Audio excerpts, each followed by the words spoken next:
Vamos mergulhar hoje na obra-prima teatral de Pai Hsien-yun, Vagueando no Jardim, Despertando de um Sonho. Preparem-se, porque estamos entrando em uma noite, um banquete, onde as memórias e as lágrimas de uma era inteira estão prestes a transbordar.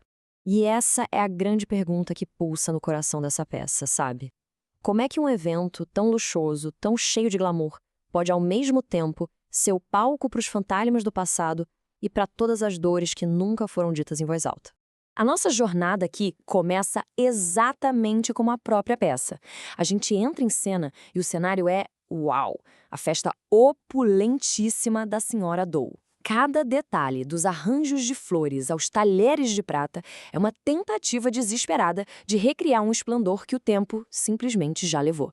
E no centro de tudo isso, temos três mulheres. Que mulheres inesquecíveis! Os próprios nomes de palco delas na ópera já contam uma história. A anfitriã, Senhora Dou, é o ramo de canela. A convidada de honra, Senhora Tian, é a Jade Azul de Lantien. E a extravagante Zhang Biui, bom, ela é a Pimenta Celestial. São nomes que evocam glória, beleza, mas o que será que eles escondem de verdade? Mas olha só, se a gente olhar mais de perto, por trás dos sorrisos e da conversa polida, a tensão é quase palpável. Dá para cortar com uma faca. Esse banquete não é bem uma celebração. É, na verdade, um campo de batalha de memórias, onde feridas antigas ameaçam reabrir a qualquer segundo. Tá, mas como é que essas memórias vêm à tona com tanta força? A chave para entender isso tá na música. E é aí que a gente entra no nosso segundo ato, Os Sonhos da Ópera Concours, que é o verdadeiro coração cultural e emocional dessa reunião toda.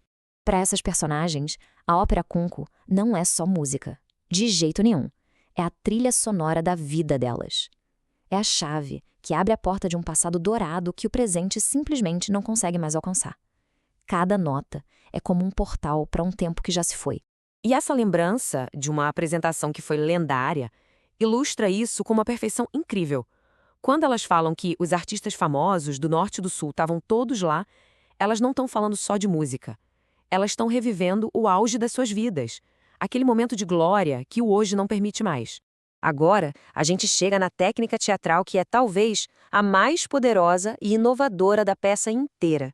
A gente entra no ato 3, A Mente da Senhora Xian. É um mergulho fundo, sem volta, nas memórias e nas dores dela. A grande sacada do autor aqui é a seguinte: ele transforma o palco na mente da personagem.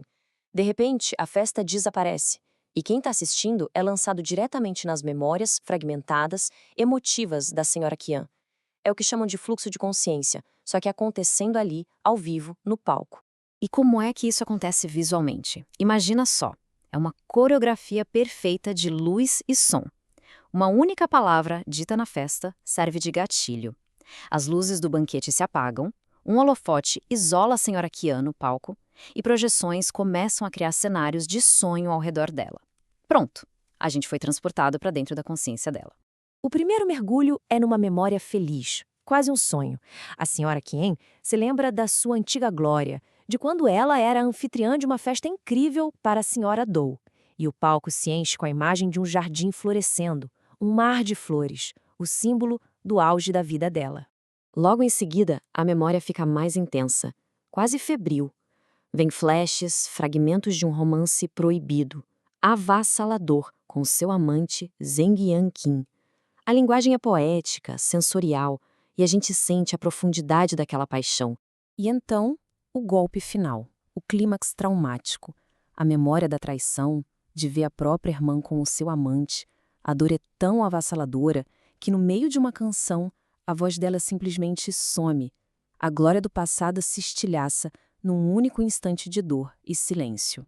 Saindo desse turbilhão que é a mente da Senhora Qian, a gente respira fundo e chega ao ato 4, Irmandade e Rivalidade. E aqui o foco muda para as relações complexas e muitas vezes dolorosas que definem essas mulheres. O que é realmente fascinante aqui é esse contraste, esse espelho invertido de destinos. A Senhora Doal, que um dia foi concubina, agora está no topo, é a anfitriã poderosa. Enquanto isso, a Senhora Qian, que era a grande dama, hoje é uma viúva solitária, completamente prisioneira do seu próprio passado. Uma sobe, a outra desce. Essa frase, nossa, ela ecoa como um refrão amargo durante toda a peça, e ela resume um dos temas centrais. A traição mais profunda a peça parece sugerir, muitas vezes vem justamente daqueles que a gente chama de família. E não é uma dor abstrata, não. A peça detalha as traições que envenenaram essas relações. A Jiang Piuwe roubou o noivo da própria irmã, a senhora Dou, e a irmã da senhora Qian seduziu o amante dela. O passado nunca está morto, sabe? Ele está ali, presente na sala, influenciando cada olhar, cada gesto nesse banquete. E com tudo isso a gente vai se encaminhando para o fechar das cortinas. É o momento em que todos os temas da peça se encontram para uma conclusão poderosa, melancólica, sobre o fim de uma era. Esses versos de uma famosa canção da ópera Kun Ku, que é cantada na peça, servem como uma metáfora perfeita, né? As flores vibrantes, assim como as próprias personagens, viraram ruínas. É um lamento não só pela vida delas, mas por um mundo inteiro que desmoronou. No fim das contas, é isso que a gente entende. A festa suntuosa, a música, a etiqueta, tudo não passa de uma fachada. É uma última desesperada performance para manter viva uma ilusão de grandeza, enquanto a realidade de um novo mundo, um mundo mais duro e sem glamour, está batendo na porta. As palavras finais da senhora Qian, quando ela olha para a cidade moderna, transmitem um estranhamento profundo. Os arranha-céus não são só prédios, eles são como lápides para o mundo dela, símbolos de uma modernidade que a deixou completamente para trás. E a peça nos deixa com essa pergunta, que é universal. Para a senhora Qian e as outras, o passado é, ao mesmo tempo, um tesouro e uma armadilha. E para a gente? Até que ponto a gente se apega às nossas próprias glórias passadas? E quando é que elas começam a nos impedir de viver o presente? Fica aí a reflexão.